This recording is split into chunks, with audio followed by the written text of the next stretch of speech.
నిజామాబాద్ జిల్లా వేల్పూర్లో ఉద్రిక్తత నెలకొంది. భీమ్గల్లో నిలిచిపోయిన అభివృద్ధి పనులు పూర్తి చేయాలని ఇవాళ నిరాహార దీక్షకు బీఆర్ఎస్ మాజీ మంత్రి ప్రశాంత్ రెడ్డి పిలుపునిచ్చారు. ఈ నేపథ్యంలో ప్రశాంత్ రెడ్డిని పోలీసులు ముందస్తు హౌస్ అరెస్టు చేశారు. గృహ నిర్బంధంలో ఉన్న తన దీక్ష కొనసాగుతుందని ప్రశాంత్ రెడ్డి అన్నారు. ప్రజా సమస్యల పరిష్కారం కోసమే శాంతియుత దీక్ష చేపట్టామని, కానీ పోలీసుల నిర్బంధం అప్రజాస్వామికమని అన్నారు.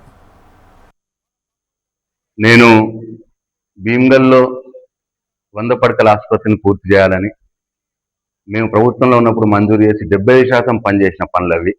ఒక 20-25% మిగిలిన పనులు, 100 పడకల ఆసుపత్రి కావచ్చు, ఇంటిగ్రేటెడ్ మార్కెట్ కావచ్చు, అట్లనే మూతబడ్డ భీమ్గల్ బస్ డిపోని తెరిపేయమని, అట్లనే నేను మంజూరు చేసినటువంటి 12 కోట్ల రూపాయలతో సీసీ రోడ్లు మున్సిపల్ ఎలక్షన్లు వస్తున్నాయని అప్పుడు కొబ్బరికాయలు కొట్టిరు, అవి ఇంకా పూర్తి చేయట్లేదు, అది పూర్తి చేయాలని చెప్పి భీమ్గల్లో ప్రజా సమస్యల కోసం ఆ పెండింగ్ పనులు పూర్తి చేయాలని నేను ఈరోజు అంటే 15వ తారీఖు నాడు ఒకరోజు కఠోర నిరాహార దీక్ష, నీళ్లు కూడా ముట్టకుండా నిరాహార దీక్ష చేస్తా అని చెప్పి నేను చెప్పిన.